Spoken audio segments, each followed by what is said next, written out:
Hey folks, welcome back to today's edition of NDD, back in the classroom once again.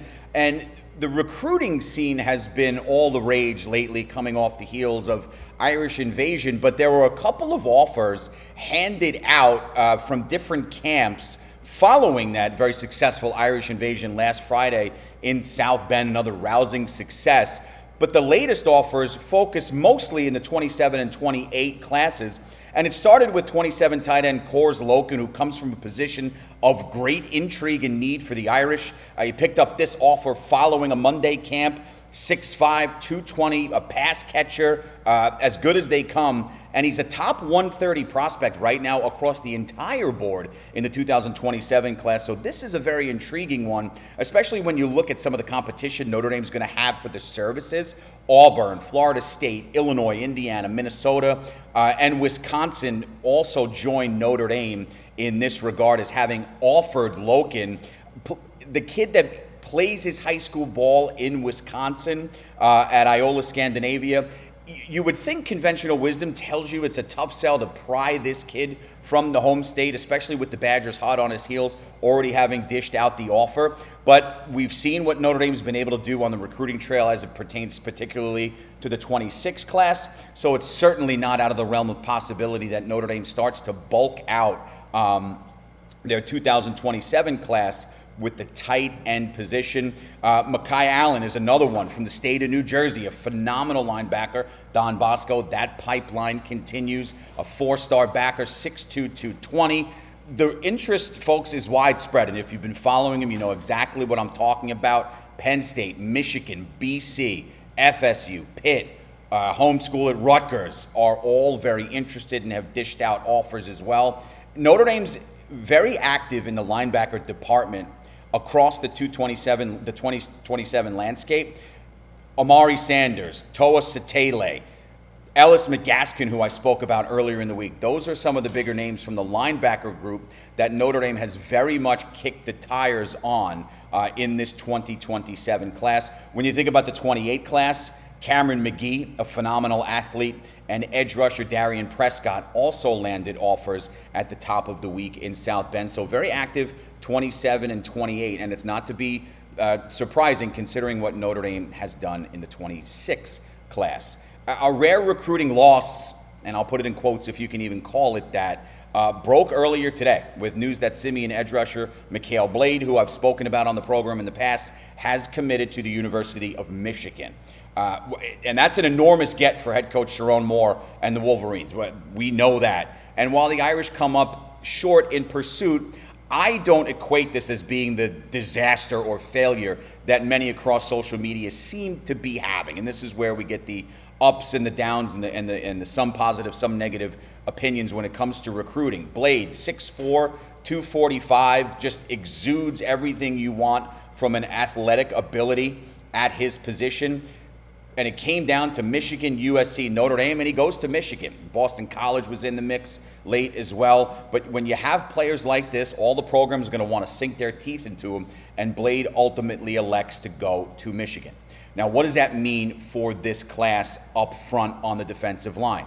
Again, not the disaster to me that I think some might make it, at least in the infancy of this. You've got Rodney Dunham, Ebenezer Iwatati, two kids off the edge from North Carolina, who personally, for what it's worth to you, I've been extremely high on throughout the entire process. Add in defensive tackle Tiki Ola, and you've got a really strong foundation that you've continued to build this class on. When you have the commitments, by the way, on another note, of Dunham and Iwatati, those commitments, while they were developing, at least from where I was sitting and hearing, they seemed to be stronger than any idea of landing Blade was going to be. And Notre Dame locks up both of them. So you lose out on Mikhail Blade. Okay, fine, it sucks. But you bring in the two kids from North Carolina and a stud defensive tackle in this class.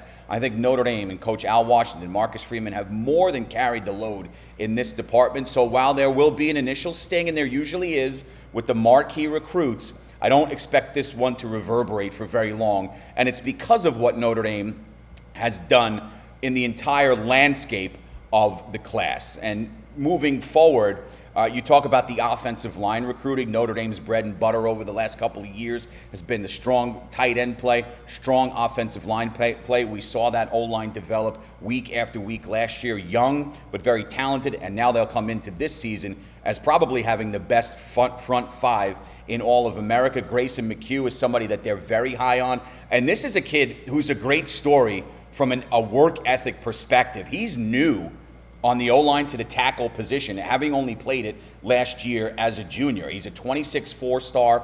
The notice on him really started to grow this recruiting cycle. And let's not forget that this was a kid who started out playing football, 8th grade wide receiver. Next year goes to tight end, and then most recently goes to defensive end before they flip him to the ever-important left tackle position, and now all he's become is one of the most heavily coveted recruits in the country from that position. Notre Dame, Texas, and Penn State, it was announced this week, have made the final cut in the final 3 for McHugh, and he's set to visit each in the coming weeks. 6'8", 220, 6'8", 280. Somebody's getting a stud. He'll go to State College June 6th, then fly out to Austin June 20th. His trip to South Bend comes on June 13th, which is another monster weekend of recruiting for the Irish. I said that last week. Going into Irish Invasion, you follow up that June 6th day with a huge weekend that begins June 13th, and it looks like McHugh's going to be there for this one, at least according to everything you hear and read. So this could be another huge get for this Notre Dame class, and you can never have too many offensive linemen. We all know that. And this is something that we'll definitely keep an eye on. And you just talk about recruiting as a whole, right? I mean, I went out to my first Notre Dame game with my dad in 1995. Ron Powers was running the show. I went to the Washington game. They hammered him. And Notre Dame was a big player, even back then in 1995, a couple of years removed from a near national title in 93. Lou Holtz running the show from the sidelines. But the recruiting for the Irish then is not what it is now. The fact that Notre Dame has their toes seemingly in every bucket of water across the country for the biggest players in the country, we're seeing something that we just quite honestly have not seen from the Notre Dame football program in decades. And when you put these names out here, McHugh up on that offensive line, to be in that mix for a Blade, to go out and get the hard commitments from Dunham, Iwatani, Hola, and a slew of others, what Marcus Freeman has done is just completely changed the game in recruiting and then translating it to wins on the field, as we saw last year. So I think the future's great here. Landing a Grayson McHugh, who's got ND in his top 3, his final 3 would be a huge way to end that cycle as well. And this is a couple of days late, but I wanted to make sure that I got this in and just having a little bit of fun here. Over the past weekend, Irish linebacker Drake Bowen, who just continues to get phenomenal, now heading into his junior campaign, an incredible football player, threw out the first pitch over the weekend at a White Sox game. A member of the Irish baseball team. Bowen is no stranger to the sport. Freshman and sophomore years played on that squad for Coach Stifler and company, but elected to go solely football heading into this past season. And now you have, in the age of name, image, and likeness, Bowen actually has an NIL deal with the White Sox. And that partnership included him at some point being able to throw out a first pitch before a Chi-Sox game. And look, this is a White Sox team that's got a team ERA north of 4. They're 22 and 44 overall. So maybe they could use him. He threw an absolute dart into the zone on the first pitch. So I just wanted to make that note. It's good to see a lot of these guys getting the notoriety, especially in this new age with NIL, and Drake Bowen certainly taking advantage of it and having some fun along the way. I continue to have fun with you boys and girls, and I appreciate everything. Subscriptions continue to go up. I love the comment section. You don't have to agree with me. It's cool. It actually makes it more interesting when you don't. But I do appreciate it. Notre Dame Daily continuing to take off from the ground up. I'll talk to you all tomorrow. Have a great day. And as always, go Irish.